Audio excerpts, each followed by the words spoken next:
Welcome दोस्तों, AD class में आपका स्वागत है। इस वीडियो में हम लोग डायरेक्ट एंड इनडायरेक्ट नरेशन के इंपरेटिव सेंटेंसेस के बारे में पढ़ेंगे।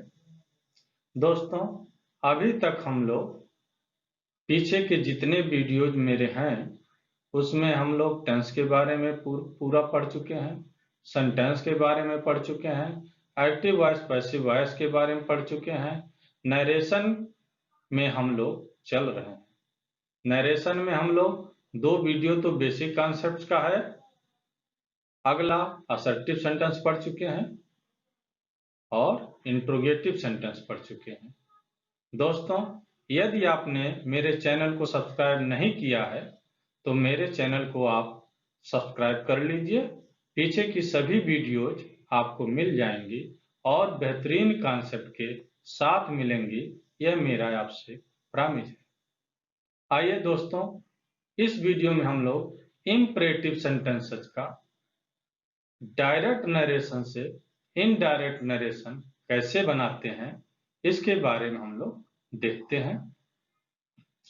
दोस्तों, जब किसी भी डायरेक्ट नरेशन को दिया जाता है और उसका हमें इनडायरेक्ट नरेशन बनाना होता है तो सबसे पहले हम लोग क्या करते हैं, सेंटेंस को पता करते हैं कि वह आपका असर्टिव है, इंट्रोगेटिव है कि इंपरेटिव है या ऑप्टेटिव है या एक्सक्लेमेटरी है। तो अभी तक तो हम लोग असर्टिव सेंटेंसेस पढ़े, इंट्रोगेटिव सेंटेंसेस पढ़े, इसमें हम लोग इंपरेटिव सेंटेंसेस पढ़ेंगे। तो इंपरेटिव सेंटेंसेस में आप जानते हैं मैं इंपरेटिव सेंटेंस का केवल एक अलग से वीडियो डाला हूं। आप मेरे पीछे वाले वीडियो को देख लीजिए तो आपको इंपरेटिव सेंटेंस का पूरा कॉन्सेप्ट क्लियर हो जाएगा। इंपरेटिव सेंटेंस में क्या होता है, आपका ऑर्डर होता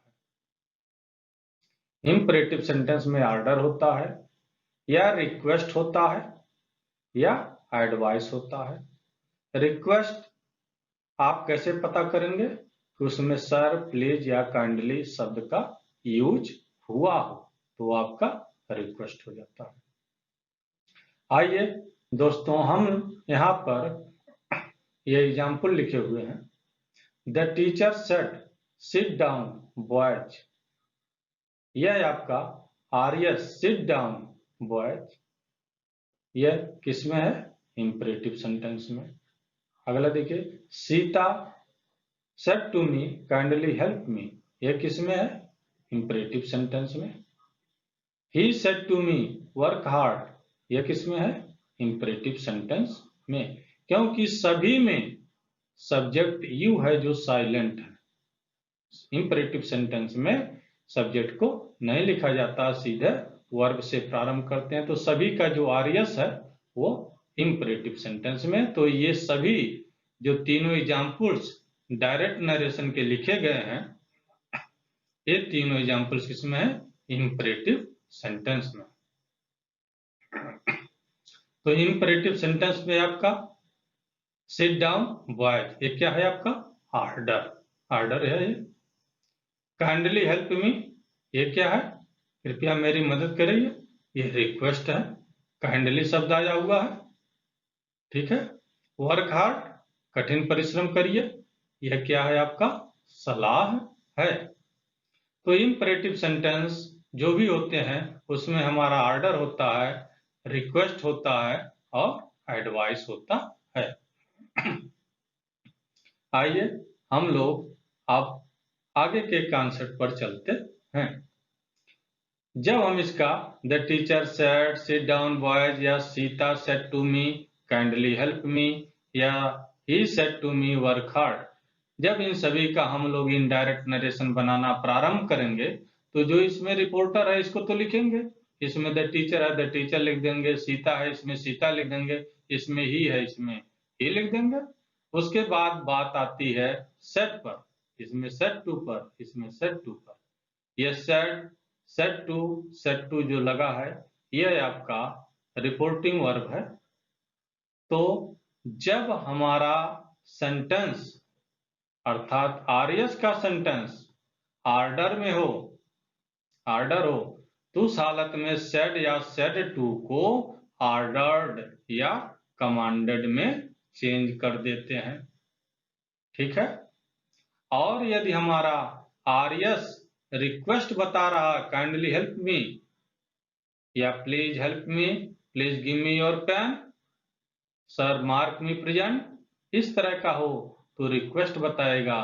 तो जब रिक्वेस्ट होता है तो सेड या सेड टू को किसमें बदल देते हैं, रिक्वेस्टेड में या बेग्ड में या इम्प्लोर्ड में या इंट्रिएटेड में। तो आप नॉर्मली क्या करते हैं, रिक्वेस्ट को लर्न कर लेते हैं, ऊपर वाले में ऑर्डर्ड को आपने लर्न कर लिया।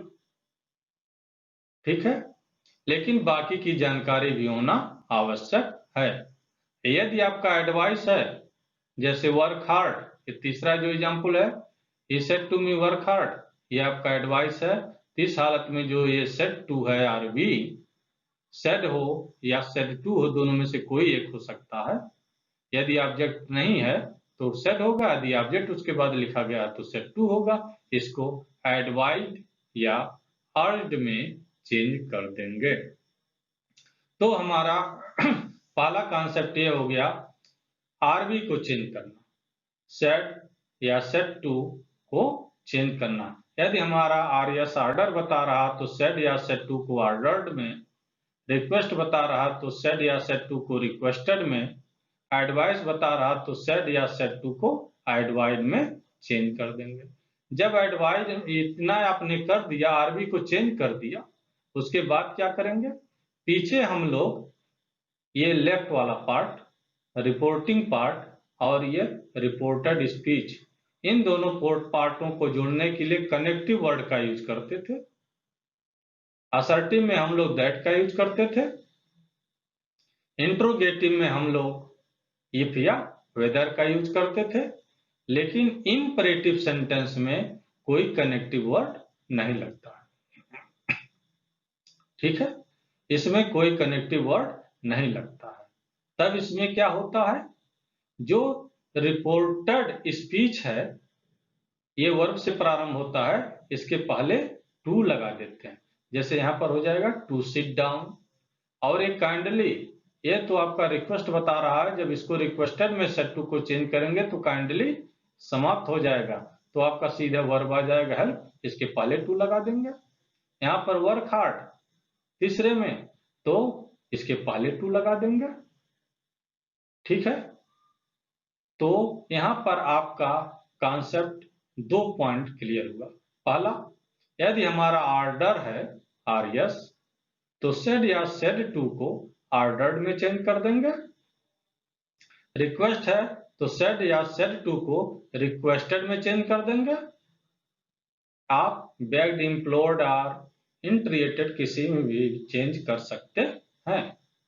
एडवाइस है तो सेट या सेट टू को एडवाइड या एड में चेंज कर देते हैं। इतना चेंज करने के बाद आरएस को लिखने से पहले आरएस का जो मेन वर्ब होता है उसके पहले क्या लगा देते हैं, टू। रिपोर्टेड स्पीच के वर्ब के पहले टू लगा देते हैं। यहाँ पर 2 कॉन्सेप्ट आपका क्लियर हो गया। आइए हम लोग एग्जाम्पल्स को देखते हैं। पहला example, direct narration. The teacher said sit down boys. Teacher बच्चों से कह रहे हैं, बच्चों को संबोधित कर रहे हैं, सिट डाउन बैठ जाओ, बच्चों को ऑर्डर दे रहे हैं। तो यह जो बॉयज इधर आया है आरएस में, इसको यह आपका संबोधन है बॉयज किसके द्वारा, टीचर के द्वारा। अर्थात इसको आप उठा लाएंगे लेफ्ट साइड में रिपोर्टिंग वर्ब वाले पार्ट में, तो हो जाएगा the teacher said to boys. The teacher said to boys, उसके बाद यहाँ पर केवल सिट डाउन बचेगा। तो इसका जब आप इनडायरेक्ट नरेशन बनाएंगे तो सिट डाउन यह आपका क्या बता रहा है, आदेश, ऑर्डर। तो सेड टू, जब बॉयज को इधर आप लाएंगे लेफ्ट साइड में तो क्या आ जाएगा, the teacher said to the boys. तो सेट टू को चेंज कर देंगे ऑर्डर्ड में। The teacher ordered the boys. जब इतना हो गया उसके बाद ये सिंगल कामा इन्वर्टेड कामा सब टूट जाएगा और जो ये सिट डाउन आपका वर्ब है आरएस का, इसके पहले टू लगा देंगे, टू सिट डाउन। अगला देखिए, the teacher said to us keep quiet, शांत रहिए। टीचर हम लोगों से कहा शांत रहिए। ये क्या है आपका कीप क्वाइट, आदेश है, ऑर्डर है। तो यहाँ पर जो रेड कलर में है सेट टू, इसको किस में चेंज कर देंगे, ऑर्डर्ड में। ये चेंज कर दिया आपने, द टीचर ऑर्डर्ड अस। उसके बाद ये आरएस जो कीप क्वाइट है इसके पहले आप टू लगा देंगे, टू कीप क्वाइट, उसके बाद फुल स्टॉप।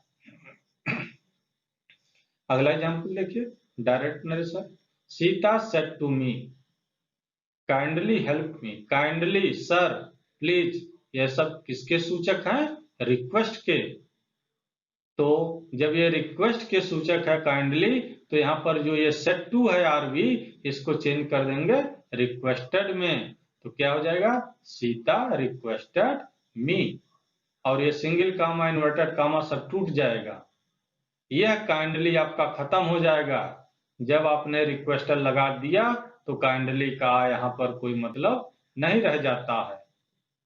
यह रिक्वेस्ट सूचक शब्द है, इसको आप समाप्त कर देंगे। उसके बाद आपका वर्ब आ जाएगा हेल्प, तो हेल्प के पहले टू लगा देंगे, टू हेल्प। और ये मी आपका फर्स्ट पर्सन का प्रोनाउन है, फर्स्ट पर्सन का यह ऑब्जेक्ट है।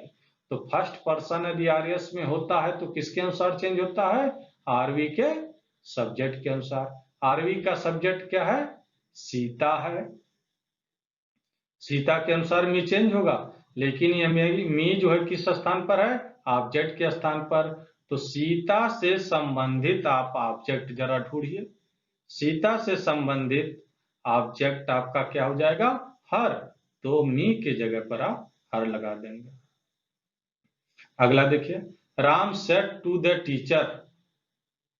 राम टीचर से कहा, सर मार्क मी प्रेजेंट, श्रीमान मुझे उपस्थित करें या मेरी उपस्थिति दर्ज करें, मुझे प्रेजेंट करें। तो यह जो सर आया है यह किसका सूचक है, रिक्वेस्ट का।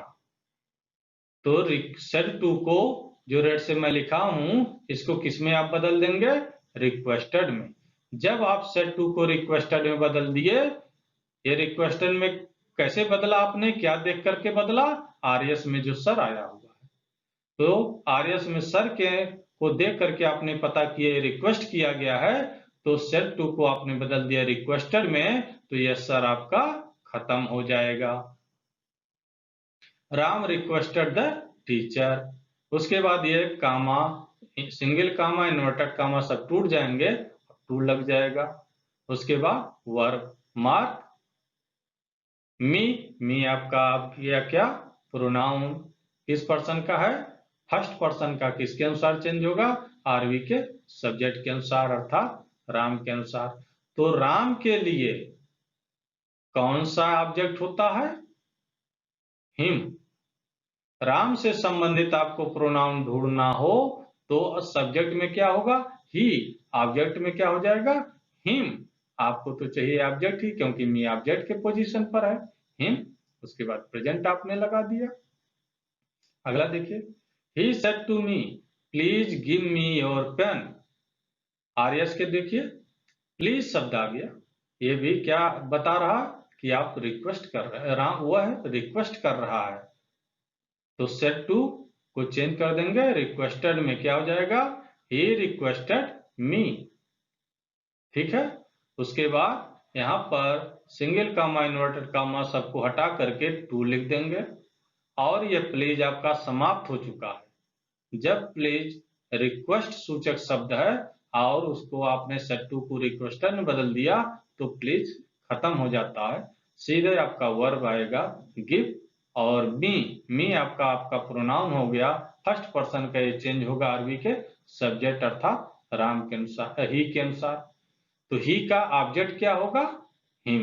हिम आपने लिख दिया। आप इसको एक बार जरा और गौर दीजिए तो ये मी किस पर्सन का है? फर्स्ट पर्सन का है।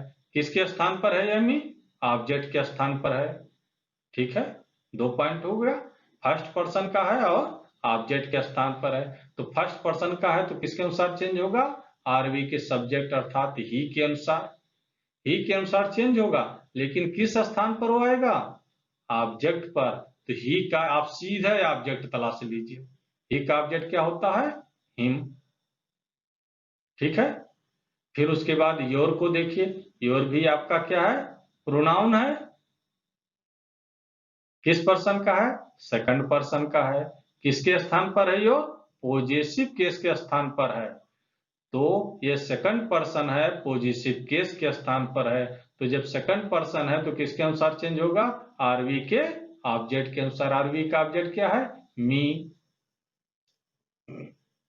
आरवी का ऑब्जेक्ट मी के अनुसार चेंज होगा, लेकिन किस में होगा? पॉजेसिव केस में। तो मी से संबंधित आप पॉजेसिव केस जरा तलाशिए।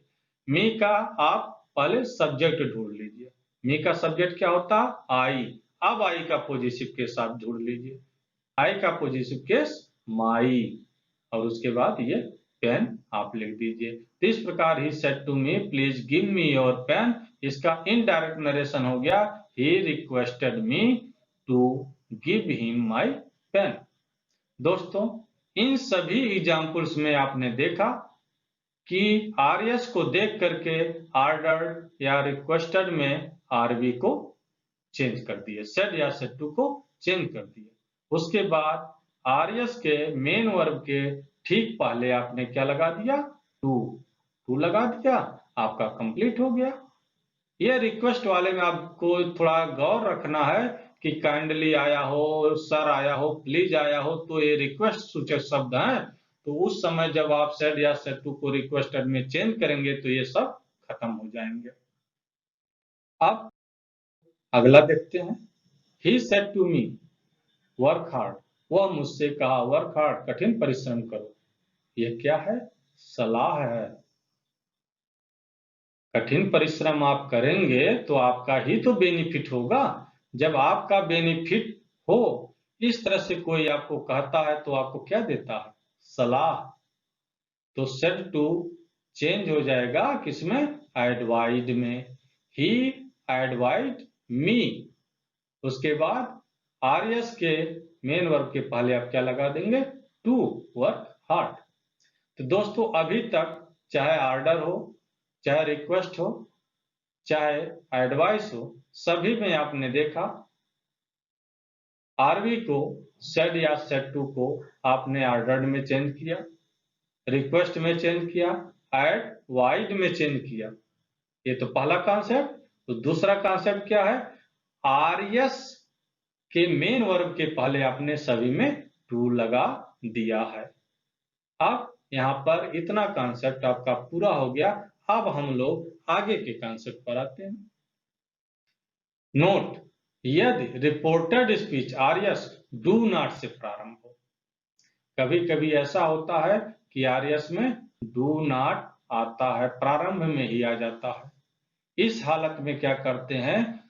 इसमें आपका दो कॉन्सेप्ट होता है, तो हम लोग बारी बारी से उसको देखते हैं। यदि डू नॉट से प्रारंभ हो तो दो रूल आता है, एक पहला रूल यहाँ पर है, दूसरा रूल यहाँ पर है। तो पहले रूल को देखते हैं। डू नॉट से जब प्रारंभ हो आरएस, इसका एग्जाम्पल पहले देख लीजिए तो आपको बेहतर लगेगा। जैसे यहाँ पर देखिए direct narration, the teacher said to the students do not abuse anyone, किसी को गाली मत दो। डू नॉट आया ना, पहले आ गया। ठीक है, ये इस एग्जाम्पल में देखिए, my elder brother said to me don't waste your time, इसको अलग अलग करिए। डू नॉट आया ना, डू नॉट यहाँ प्रारंभ में। तो दो स्थिति है डू नॉट आने की, उसको किस तरह से आप बदलेंगे? तो दो स्थितियों में दो ढंग से आप उसको चेंज कर सकते हैं। पहला तरीका क्या है कि जब डू नॉट आया हो तो सेड टू को फॉरवर्ड में बदल देते हैं। सेड टू को फॉरवर्ड में बदल देते हैं। जब सेड टू को फॉरवर्ड में बदल देते हैं तो डू नॉट समाप्त हो जाता है। देखिए यहां पर मैं लिखा हूं, सेट टू को चेंज कर देते हैं फॉरवर्ड में और डू नॉट को समाप्त कर देते हैं। जब डू नॉट आया है और सेट टू को आपने फॉरवर्ड में चेंज कर दिया, जैसे काइंडली आता था, प्लीज आता था, सर आता था, उसको रिक्वेस्ट में चेंज करते थे तो सर, प्लीज, काइंडली, ये शब्द समाप्त हो जाते थे। उसी तरह से डू नॉट आया है और यदि आप सेट टू को फॉरवर्ड में चेंज कर दे रहे हैं तो डू नॉट समाप्त हो जाता है। जब डू नॉट समाप्त हो जाता है तो उसके बाद सीधे आपका वर्ब आ जाता है।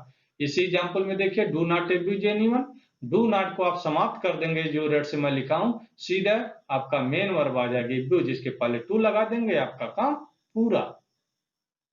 तो पहला कॉन्सेप्ट हम लोग करते हैं, सेट टू को किसमें चेंज करेंगे डू नॉट आने पर, फॉरवर्ड में। The teacher said to the students हो जाएगा the teacher forward the students. अब जब फॉरवर्ड आपने लिख दिया, ये डू नॉट खत्म हो गया। ठीक है, जब डू नॉट खत्म हो गया, आपका मेन वर्ब आ गया एब्यूज, इसके पहले टू लगा दीजिए, to abuse any one.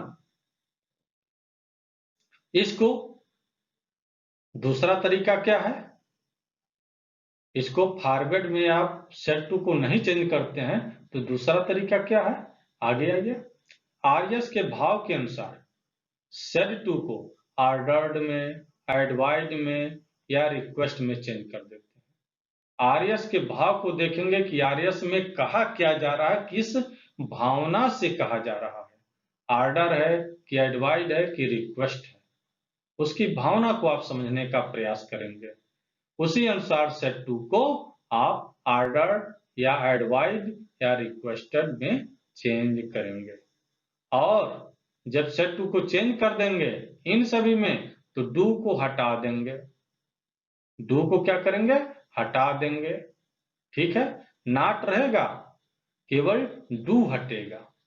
Do हट जाने के बाद आप नॉट लिख देंगे और मेन वर्ब के पहले टू लगा देंगे। आइए इस एग्जाम्पल से क्लियर करते हैं। My elder brother said to me, मेरा बड़ा भाई मुझसे कहा, डोंट वेस्ट योर टाइम, अपना समय बर्बाद मत करो। तो यहाँ पर ये जो डोंट लिखा है, इसको आप पहले रूल के अनुसार सेड टू, देखिए जो रेड में मैं लिखा हूं, सेड टू को आप फॉरवर्ड में लिख सकते हैं। तो इस जब सेट टू को आप फॉरवर्ड में लिख देंगे तो ये दूसरे रूल की आपको जरूरत नहीं पड़ेगी। लेकिन चूंकि हम लोग पहला रूल पढ़ चुके हैं, दूसरे रूल का भी कॉन्सेप्ट देखना है, इसलिए हम लोग दूसरे को भी देखते हैं। My elder brother said to me, don't waste your time, मेरा बड़ा भाई मुझसे कहा, अपना समय बर्बाद मत करो। तो डू नॉट को हम लोग फॉरवर्ड में यहाँ पर चेंज नहीं कर रहे हैं। तो आरएस के भाव को जरा देखिए, डोंट वेस्ट योर टाइम, अपना समय बर्बाद मत करो। आप समय जब अपना नहीं बर्बाद करेंगे, उस समय का आप सदुपयोग करेंगे तो बेनिफिट आपका होगा। आपके बेनिफिट के लिए जो कहा जाता है, निश्चित रूप से वो आपके लिए क्या होता है, सलाह होता है। ठीक है, तो सेड टू को किसमें चेंज करेंगे, एडवाइज्ड में। तो माई एल्डर ब्रदर एडवाइड मी, माई एल्डर ब्रदर एडवाइड मी तक आप आ गए, उसके बाद डू को खत्म कर देंगे। जब डू समाप्त हो जाएगा, नॉट रहेगा, नॉट को आप खत्म नहीं करेंगे, नॉट, उसके बाद ये वेस्ट, मेन वर्ब आ गया, वेस्ट के पहले आप टू लगा देंगे। ठीक है, तो माई एल्डर ब्रदर एडवाइड मी नॉट, उसके बाद टू वेस्ट, फिर यह योर आ गया।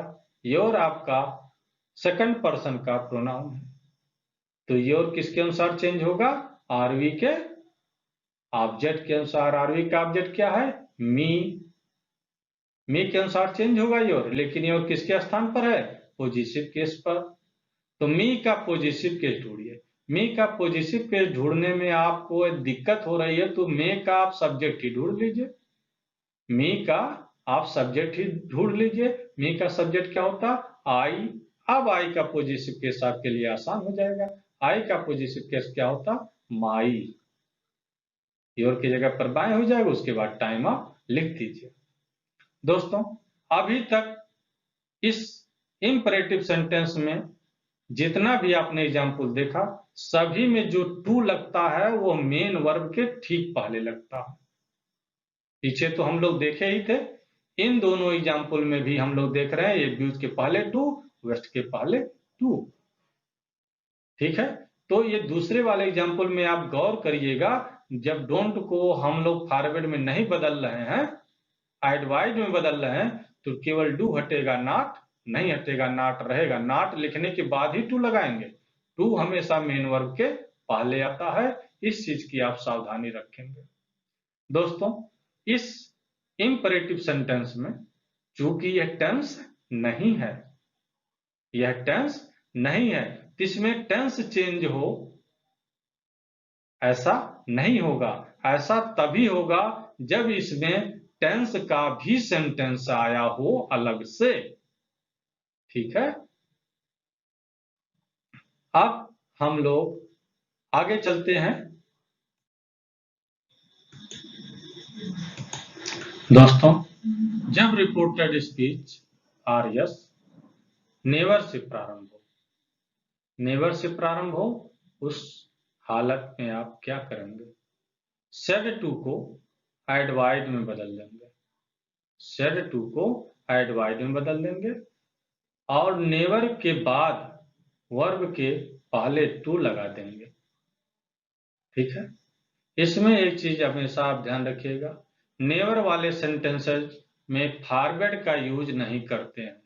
पीछे के एग्जाम्पल्स में डू नॉट जब आया था, तो डू नॉट जब आया था तो हम लोग आरबी को फॉरवर्ड में बदल दिए थे, सेड या सेड टू को फॉरवर्ड में बदल देते हैं तो डू नॉट समाप्त हो जाता है। लेकिन नेवर जब आया हो आरएस में तो उसको फॉरवर्ड में कभी मत बदलिएगा। जैसे यहाँ पर है, the teacher said to the students never waste your time, never आया है तो इसको फॉरवर्ड में आप नहीं बदलेंगे। नेवर जब आया है तो सेड टू को आप फॉरवर्ड में न बदल करके किसमें बदलेंगे? एडवाइड में। ठीक है, नेवर वेस्ट योर टाइम, अपना समय कभी बर्बाद मत करो। इसको पढ़ने से आपको क्या लग रहा है? आपको सलाह दिया जा रहा है, क्योंकि आप अपना समय यदि बर्बाद नहीं करेंगे तो वह आपके लिए अच्छा होगा। उस टाइम का आप सदुपयोग करेंगे जिससे आपको बेनिफिट मिलेगा। तो जिससे आपको बेनिफिट मिले ऐसे शब्दों को आपके लिए कहा जाता है, तो क्या होता है? सलाह होता है। तो सेट टू को आप चेंज कर देंगे एडवाइड में। द टीचर एडवाइड, सेट टू की जगह पर एडवाइड द स्टूडेंट्स। उसके बाद यह नेवर को आप समाप्त नहीं करेंगे, नेवर को लिखेंगे, नेवर लिख लिए। उसके बाद आपका वर्ब आ रहा है वेस्ट, तो वेस्ट के पहले टू लगा देंगे। अभी तक हम लोग जितने भी एग्जाम्पल देखे हैं आप ध्यान रखिएगा। दूसरा जो हमारा कॉन्सेप्ट है, आरएस के वर्ब के पहले टू लगाना है। तो यह नेवर है तो कभी कंफ्यूजन में न पढ़ करके आप कभी ऐसा मत करिएगा कि नेवर के पहले आप टू लगा दें, ऐसी गलती मत करिएगा। टू हमेशा वर्ब के पहले, आरएस के वर्ब के पहले, आरएस का वर्ब यहाँ पर क्या है? वेस्ट, तो हो जाएगा टू वेस्ट। अब योर चेंज हो जाएगा सेकंड पर्सन का होने की वजह से स्टूडेंट्स के अनुसार, ऑब्जेक्ट के अनुसार। तो स्टूडेंट्स के लिए क्या पॉजिटिव केस होगा? पहले आप सब्जेक्ट देख लीजिए, स्टूडेंट्स के लिए क्या सब्जेक्ट उपयुक्त रहेगा? प्रोनाउंस दे, तो दे का पॉजिटिव केस दियर, अर्थात योर के स्थान पर दियर हो जाएगा, फिर टाइम आप लिख देंगे। दोस्तों अभी तक हम लोगों का ये जितना भी कॉन्सेप्ट था यह क्लियर हो चुका है। सेड टू को या सेड को हम लोग ऑर्डर है तो ऑर्डर्ड में, रिक्वेस्ट है तो रिक्वेस्टेड में, सलाह है, एडवाइस है तो एडवाइड में चेंज करते हैं और आरएस के वर्ब के ठीक पहले हम लोग टू लगा देते हैं। डू नॉट से प्रारंभ है तो सेड टू को हम लोग फॉरवर्ड में बदल देते हैं या एडवाइड में बदल करके डू हटा देते हैं, नॉट को रहने देते हैं, मेन वर्ब के पहले टू लगा देते हैं। यदि नेवर आ गया, जैसे यहाँ पर आ गया, तो इसको इस हालत में क्या करते हैं, सेड टू को एडवाइड में बदल देते हैं, नेवर को रहने देते हैं और मेन वर्ब के पहले टू लगा देते हैं। अब हम लोग आगे पढ़ेंगे कुछ ऐसे एग्जाम्पल्स जो देखने में तो आपके इंट्रोगेटिव लगते हैं, लेकिन वो एक्चुअल में इंट्रोगेटिव नहीं होते हैं। क्या होते हैं, इंपरेटिव होते हैं। इंपरेटिव क्यों होते हैं, क्योंकि आर्यस को जब आप पढ़ेंगे, उसके भाव को आप देखेंगे तो पता चलेगा कि इसमें तो रिक्वेस्ट किया जा रहा है, अनुरोध की भावना आ रही है। भावना को देख करके आप समझ जाएंगे कि यह आपका इंट्रोगेटिव सेंटेंस नहीं है। किसमें है, इंपरेटिव सेंटेंस में, क्योंकि रिक्वेस्ट की जो भावना होती है वह इंपरेटिव सेंटेंस में ही होती है। आइए हम लोग एग्जाम्पल से क्लियर करते हैं, लेकिन उसके पहले एक छोटा सा पॉइंट और है, इसको आप देख लीजिए। आगे जो भी हमारा आर्यस होगा, देखने में इंपरेटिव नहीं लगेगा, देखने में क्या लगेगा, इंट्रोगेटिव, लेकिन वो एक्चुअल में इंट्रोगेटिव नहीं, क्या होगा, इंपरेटिव होगा। उसको पढ़ करके आप देखेंगे कि उसमें रिक्वेस्ट की भावना है, तो आप समझ जाएंगे कि वह आपका इंपरेटिव सेंटेंस है।